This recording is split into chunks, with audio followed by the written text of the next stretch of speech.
Is Chopper legitimately the forest god? And an even better question, is emu a disease that needs to be cured for the sake of the world? I do think so, and I have kind of for a while, but now really all the evidence is kind of coming to a head, and I may have not only figured out how Chopper cleanses the Domi Reversi, but why he does, and how it actually all ties to a very specific mythical reindeer who actually serves none other than the sun god. But first of all, we gotta ask ourselves the question, what is going on, Manu? Why are you sitting half naked in this video with really questionable lighting? And the answer is, I am traveling. I'm doing a road trip with my family to Hiroshima. I'm in a hotel right now where a lot of stuff went wrong. This is not my first attempt recording this video, and it's late at night, and I have not had proper food today. But yeah, here we are. And we're gonna make this video really good either way. We're gonna crush it, just so, in case you're wondering what the situation is. And also, a song. Boku wa Tony Tony Chopper, who apparently can just expel demons from your body. Seriously? And here I was thinking that Usopp was gonna get his big moment during Elbaf, but no, I mean, he stood up to Emu, and that was definitely very cool. I loved it, but he got kind of stomped immediately, which would have been surprising otherwise, and the real apple of my eye is our not deer, but reindeer, Chopper. Because with a wicked slap, the Straw Hat's doctor just expelled the shadowy demon of the Domi Reversi out of a giant, curing them of the dreaded Domi Reversi. Like, damn, Chopper. I didn't kind of know that you could doctor that hard. Also kind of makes me want to wonder if this is also like a massive Moria upscale randomly, since it really looks like shadows specifically seem to be things interacting in the entire Domi Reversi shenanigan going on. But regardless, I digress.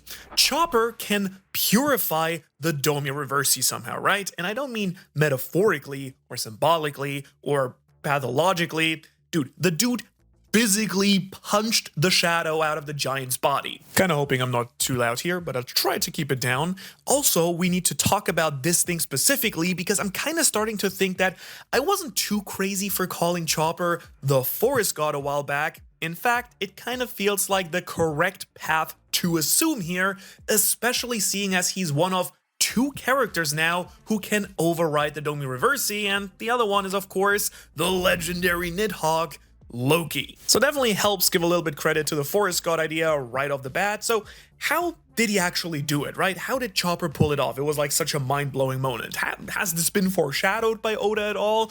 And what could it actually mean? So many things is the answer, and I'm very excited to get after it with you today. So why do I think that forest god Chopper makes so much sense? Well, this exact play from Chopper lines up with a sneaky little line from the Harley text, and I think it's a first really good smoking gun here. May I direct your attention to the second world section, where this line right here states that the forest god tamed the demons, or sent forth the demons, and the sun spread the fires of war. Yeah, I won't lie, that kind of seems to line up pretty nicely and perfectly with what we just saw happen in chapter 1177. Chopper taming demons with the Dr. Soul Chop, or whatever it's actually called, which is, in all senses of the word, pretty sick. Super cool, but also it seems to reveal something about the Domi Reversi that we didn't previously know, that it can be expelled? Okay, I mean, to be fair, we're kind of learning more and more about it every single week now, and it's clear that these powers are nowhere near as powerful or crazy or cool as we all, I think, originally just expected. But seeing Chopper expel the shadow on his own shows us that A, I think it seems to be tied to shadows, and B, you don't gotta kill a Domi Reversi person in order to break that curse. So how does that line up at all with Chopper and his human powers? Well, quite frankly, it really doesn't. But it does line up with his big dream, and that's why I think again that this explains his role as the real forest god that we still have to meet in the One Piece world. I mean, come on, our little man just wants to cure all diseases in the world, and recently, the live action actually reminded me just how emotionally charged that dream was. I actually cried during the Hero Look Back, backstory again, but it also reminded me of the importance of mushrooms. What are you talking about? With the shrooms! Now, are these mushrooms magical? Well, in real life, the answer is yes. In One Piece, the answer is sadly no. They're actually lethal, but also make some good soup, it seems. Good soup. But in case you needed a reminder here, Chopper's human fruit is actually a mushroom. And I'm definitely far from the first person, of course, to discuss the importance of this, in the history of One Piece discussion. But today, I'm gonna be a person talking about it because the cure on mushroom is centered smack dab in the most heartfelt moment of Chopper's story as Dr. Herolook is on the verge of dying. A beaten and broken Chopper, of course, brings him this supposed magical mushroom of Drum Island that can heal all diseases. Now, that clearly isn't the case, as it just poisons the poor doctor even more, but it's okay, he was already dead, or I guess more accurately, dying. But it does forge a very strong connection between the mushrooms as a symbol of medicine, and that kind of makes sense because in real life, herbal and medicinal practices very often use extracted or crushed mushrooms for their healing properties specifically, right? So now you're probably wondering one of two things. Number one, Manu, when is the OnlyFans section of this video gonna happen? To which I will say you will have to be patient, but also,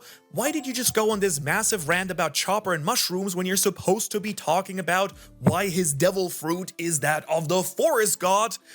Well, don't you see? Don't you see the clear picture? Mushroom god, forest god, it's all the same. They're all one. All mushrooms are one. Sorry, I got a little bit ahead of myself here. In case you aren't a top-tier mycologist, mycologist, I think that's what it's called. Well, either way, in case you aren't that, like me, which is the study of shrooms, various fungi actually exist in a sort of hive mind state. If you play Minecraft or The Last of Us, you may have actually heard the word mycelium before. Now, mycelium refers to a hidden, giant, kilometer-wide underground interconnected web of fungi, like the root system, that spreads far and wide across regions and, communicates and is connected with the plant life there and everything. It's literally the weirdest and coolest thing, but also kind of unsettling. Like, did you know the biggest living organism on the world is a giant mushroom? Yeah, kind of crazy. More importantly, though, essentially, the hive mind mycelium is the forest, basically, below the real forest, like that you see. All shrooms connect, all are one, and so it kind of got me thinking, what if that's exactly the hidden meaning behind the forest god, the human fruit, and its weird mushroom shape? What if Chopper can essentially access the concept of a mycelium network, but in people? Like, pretty awesome, crazy, out of the way with this. Now I just kind of need some evidence for you to, back this all up. A classic Manu video essay theory format for you if you want.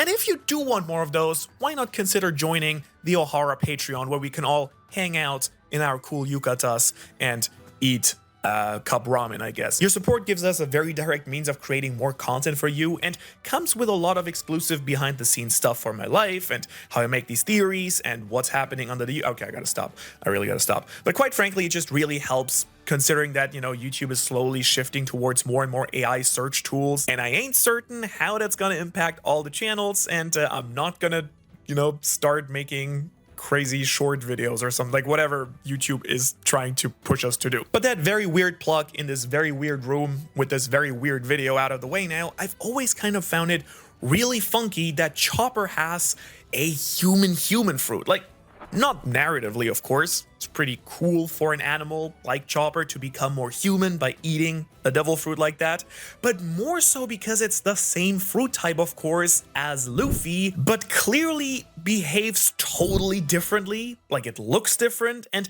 to be real with you, again, why is it a mushroom and not like, I don't know, a heart or anything that's more human, or really anything that's just a little bit more human. Like, you know, logically, it's just an odd shape choice for this specific devil fruit, and Oda's usually very intentional with that, you know, whatever fruits looks like versus what the fruit does. And I think he was very intentional with Chopper, one of the 10 most important people in the story, and since Chopper's fruit is the human fruit, but is shaped like a mushroom, I do assume that there is some connection here that, you know, we just haven't uncovered yet. Now, I do very much know that there is a theory out there about Chopper himself being a living panacea, but I do think that that theory came out before all the other forest stuff was actually truly revealed and cemented in with the Harley and the mural and everything, so I kind of wanted to spin it a little bit differently here. You see, Oda's recently been really pushing towards the agenda that a person's will needs to be perfectly aligned with a zone fruit's will to achieve true awakening status. Now, this of course hasn't been explicitly fully confirmed, but between Luffy's awakening and Rob Lucci's awakening and the clearly messed up awakening of the jailer beast in Impel Down, who get just completely overtaken by the creatures inside this devil fruit, it kind of makes me think that this is probably the case, right? So the secret in my mind must be between Chopper's dream and the will of his devil fruits. Hence, of course, the Mycelium network that I proposed earlier. So what if humanity's souls, their wills in One Piece, are somewhat interconnected, much like a mushroom network? I mean, of course, they would all still be separate beings, free will and all of that stuff. But what if there's like this spiritual core, this force, let's not go into another franchise, but you get it, that kind of connects all living beings and peoples in the world, in the universe. It's a pretty anime concept, and well, duh, because it's a very Eastern spiritual concept, like chakra, right? And I think it might even help explain two very big things specifically for this chapter. How does Domio Reversi work, and why can Chopper reverse it? Because Domio Reversi, as far as we've seen, kind of seems to flip people inside the world, like underground even, right? And then push out their evil shadow demon forms. But Chopper can just directly override, like pimp slap that. So could this just be Chopper accessing the soul or spirit network, you know, and then pushing the real soul back into the host's body? I actually kind of think it could. And so it kind of does line up pretty perfectly with his goal of curing all diseases, because let's face it, Imu and the Domio Reversi technique specifically do feel like a disease. Rotten, tainted, messed up vibes all around, and it does seem like Chopper is really disturbed and wants down with the sickness when he sees it. But you know, also from a deeper, more allegory standpoint, it really does connect with some very big themes that Oda has been playing with. Mostly, of course, man versus nature. I don't think I need to point out to you too hard how clear Oda is being with the deeper themes of One Piece tying into, you know, taking care of your surroundings and the environment, world, nature, and all that, you know, prosperous jazz. And especially after seeing the 1138 mural, there it's again. I'm not even safe in this room. I was pretty much all but confirmed in these suspicions, because what does it show us? A giant technologically advanced civilization with a great ego tainting the One Piece world with the technology that it has created, which seems to be polluting the entire planet. That's kind of the entire point, right? This civilization, whatever or whoever they were, plagued the planet, and a great purge, a great cleansing needed to happen to balance it all out. Well, I think it's kind of clear that Imu is on the side of the plague here. They're in charge of the world government, who are the ones funding Vegapunk's crazy advancements and creating massive structures unnatural, like the wolf bridges. And overall, I think we can be pretty clear that they don't care about the environment or the planet at all. Now, this actually ties really well into all of the stuff that Hirolook and Dalton were discussing regarding healing a country during the Dryme Island arc specifically, and how that's not actually like a real medicine. It's happiness, it's society, right? Also, we've kind of seen Chopper literally defeat the plague on Wano recently, so I'm not too worried about his, you know, pure medical skills. For him to achieve his dream, it definitely is gonna be less normal doctor work and much more crazy Hirolook healing the hearts doctor work, if you catch my drift. But really, all of our heroes do. Because Luffy and Loki are shown to have a super deep connection to animals, nature, and kind of life itself. Throughout the story, the Straw Hats constantly protect what? The innocent, animals, and just the world and environment itself. Well, except if Luffy smashes some islands to bits, but you know what I mean, right? Laboon, Chocho, Matsuge, the Minks. Heck, the first little arc we ever got was the island of rare animals, right? They don't senselessly just kill sea kings or anything like that. Sure, like they eat good food and they fish and stuff, but it's part of a natural order, living in harmony with nature. They tend to care for all. And so the idea that Imu's abyss, Imu's crazy dark evil powers, and the Domi Reversi are also a sort of disease or illness that need to be cured, in my view at least, ties very perfectly into Chopper's big dream of curing every disease. It's just not exactly how we all thought that he'd actually pull this off. But unfortunately for Imu, Chopper's coming to cleanse your butt next, punk. Ha! Also, all this kind of seems to explain a super odd part of the entire Drum Island arc to me that I've just, ever since first getting into One Piece, never been able to fully lock down for some reason. You'll know what I mean, right? The live action recently actually kind of reminded me I needed to dig a little bit deeper into this, but perfect timing from Oda with this chapter, because the thing that has been sticking out about this arc, like a Thor sum to me, is why did Blackbeard attack Drum Island? Right? Like, this is the first time we ever hear about the character Blackbeard in the series, and it was Drum Island for some reason. Look at this dramatic lighting. Ooh, it was not as good. Well, it was Drum Island. Why? Well, at the time, it just kind of seemed like some classic Oda setup, right? A way to introduce him as a big threat. But now that we seem to know that Teach is just following his dad's, Zebek's footsteps, looking for 2 key devil fruits, a new idea has been forming in my head. Blackbeard, of course, never moves randomly. He seeks out power, specifically very rare and unique devil fruits. You know, that's kind of his entire thing. So the idea that he would target a seemingly isolated, medically focused island where nothing else is really happening connected to the story starts to feel a little bit off. Unless there is something there worth finding, like perchance, I don't know, a human fruit model forest god? Seriously, if there was a legendary healing fruit, something tied to the idea of, curing all disease, something that we know counters Imu's impossible seeming powers, why wouldn't Teach be there looking for it, like going through the entire island and trying to find it, only that Chopper, of course, had already eaten it? I don't know, man. Maybe you think it's dumb. I kind of just love this. Oda gave us just one panel, a simple punch, and it does seem to confirm and reveal so much more about the greater universe at scale here for some reason. Like, this is the type of thing that I love the most about One Piece, and I really hope we keep getting more about this. But I'm still not done here because, of course, if we actually look at the rest of the series, it becomes very clear that Chopper's potential role as the forest god has been teased in several ways already, and I don't want to spare you any of them. Look at him. He's a half deer, half man, and all love, of course. And you know what that reminds me of?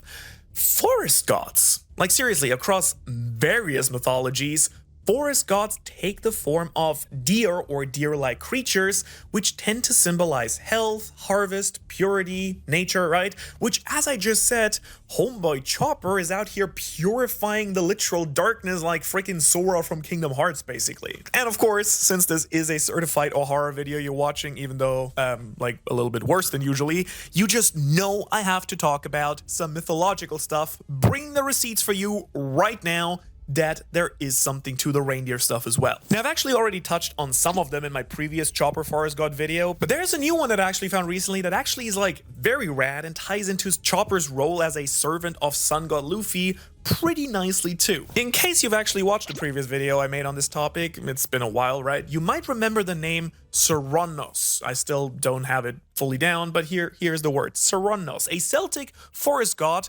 Cernunnos, a Celtic half-human, half-elk sort of satyr-like god thing, is known as the Horned One. Not the Honored One, but pretty close. He's associated... I gotta be careful also. I think I'm not in the danger zone, but my yukata keeps undressing me slowly. This is not the type of content we want to do on YouTube. Anyways, the Horned One. He's associated with nature, animals, and just the cycle of life. He's often depicted as a calm, balanced figure surrounded by wildlife, representing harmony rather than domination. And the overlap with Chopper, a horned hybrid being connected to both animals in higher understanding, is kind of hard to ignore here, right?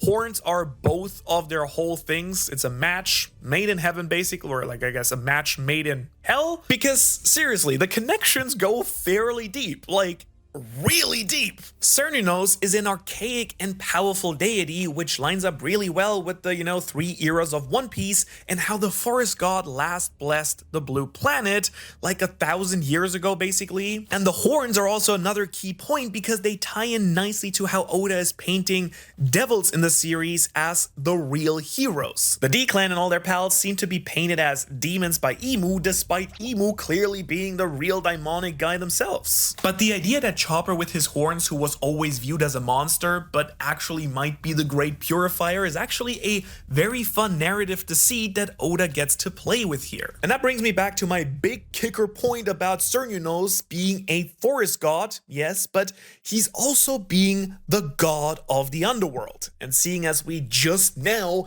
have seen Chopper tame some literal demons, and demons are, last I checked, the creatures of the underworld, where Emu seems to flip the souls to when Domi reversing, right?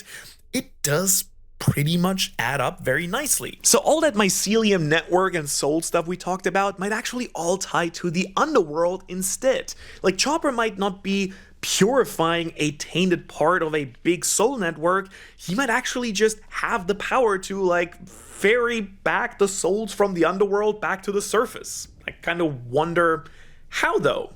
Well, actually, rhetorical question, because there is a good chance we already know that too. Chopper's rumble balls, yes, we're talking about them, distort the wavelengths of devil fruit transformations, allowing him to access all these different points of forms that he has, which by itself already so weird and has always been weird. But what if they are also what let him even mess with Emu's powers to begin with? Like, if the Abyss is also using some sort of wavelength distortion to mess with the souls of people to turn them into demons, then maybe Chopper's point forms are, like, I don't know, resonating with that wave and disturbing the disturbance? That'd be pretty cool, and also kind of tie into the idea that the Abyss is less magical and maybe a lot more scientific and like an actual field you can pull from, which definitely feels like Oda's direction as of late with a lot of stuff in One Piece. The idea that everything that seemed like magic in One Piece, devil fruit powers, gods, hockey, etc., are actually all just uber advanced technology from this like previous era. I could definitely see this being the direction that Oda's taking to explain Chopper's weird power here too. But I also said there's another god that ties into things even better, so who could that be? Well, buckle up, buddy. It's about to get a little bit bright in here. Let me introduce you to the Sami people, the Sami people. I'm gonna go with the Sami people, an indigenous people located in Norway, Sweden, Finland, and Russia's Kola Peninsula, who have a tale about the white reindeer, which are one of the most magical creatures tied directly to the spirit world, but it also served as a symbol of the sun goddess Bewe. Now, in case you're wondering and you're a Lord of the Rings fan, Bewe, yeah, all that mythology like the Celtic stuff and, Northern Scandinavian, that's where Tolkien took all of his inspiration from for Lord of the Rings and like their god system too. So would be kind of cool if that's where Oda takes his inspiration from as well. Also, another fun little fact for you here, there's actually a horror movie from 1952 called The White Reindeer, inspired by this exact concept. So maybe that's where Oda actually got the idea from originally. But well, honestly, I actually just think you need to listen to my little story time here, and that will hopefully show you exactly where my head is at with all this stuff, because it gets kind of wonky. So, this is a key Sami legend regarding the creation of the white reindeer. In the primordial age, when the world still lay frozen in darkness, the great spirit Ipmil, known as the Weaver of Dreams, where have we that heard before, envisioned the creation of a new world, one that would separate the celestial heavens from the underground depths. Now, to bring this vision to life, he called upon his daughter Biavi, the radiant sun, and commanded her to summon Gaba, a divine white reindeer embodying purity, life, and rebirth. Carried on beams of sunlight, Gaba descended from the heavens where Ipmil performed a sacred act of transformation. The reindeer's body became the foundation of the world itself. Its bones formed mountains and stone, its fur spread into forests and vegetation, and its blood flowed into rivers and lakes. Its antlers were given to the underworld, creating a bridge between the realms, while its eyes became the morning and evening stars, guiding travelers across the sky. From its skull, the heavens were shaped, forming a protective barrier over the earth, and finally, Ipmil placed Gaba's heart at the center of the world, declaring it the source of enduring hope. Its eternal heartbeat is a reminder that life, connection, and guidance persist even in the darkest moments. Alright, so now you tell me, my good friend, do I sound too crazy? I mean, we all know that Oda pulls from many myths across the world for his characters, but now that we've learned so much about the myths of One Piece, is it that crazy really to say that this is where Chopper might actually have his roots? I at least feel like it pulls everything we've talked about today and really pulls it all together. The antlers being tied to the underworld, that's amazing. That bridge part could explain how Chopper can flip the Domi Reversi, as he may be essentially this bridge between the underworld, where Imu draws the Domi Reversi powers from, and the surface world, a concept we even have in Elbaf itself with the different realms too. I also love that the Great Weaver of Dreams creates the deer, because One Piece is all about dreams, and Bing Sake, our favorite song, talks about the spinning and weaving village. We know that Haki can be woven, there's a lot of stuff there too. And the same goes for devil fruits apparently, because at least Vegapunk has theorized that they are also tied to people's dreams. Or how about the part where the deer is acting on behalf of the sun goddess? Like, feels very One Piece. And the idea that the white reindeer acts as a connecting thread to the world itself, no wonder that Chopper wants to cure all disease, because he's symbolic of the planet's entire health itself. To cure all disease would mean that he has to rid the world of the Domi Reversi and Imu, because they are a sickness to the planet itself. Dude, if that's true, Oda, you madman. I see you right here. Hell, the white reindeer even sounds like Chopper's awakening. You know, like they, think of Luffy, think of the Minx. Yeah, I kind of wonder if he'll do some stuff with like all the bone stuff. That'd be pretty sick as hell, not gonna lie. But there's still just one tiny problem. In Sami myth, of course, Beiwe is a sun goddess, not a sun god like Nika. Sure, it could just be a little gender flip here, or maybe that's actually what's going on in One Piece too. Yeah, that's right. I think there is a pretty good chance that there is no sun god in One Piece, but instead an ancient, sealed away sun goddess. And if you want to find out why I think that and what that means for Luffy and his god fruit, you should watch that video right here. Otherwise, thanks for watching. Thanks for sticking with me in this weird situation. It was a fun video to make though on the road. And I will hopefully see you in the next video on Tuesday.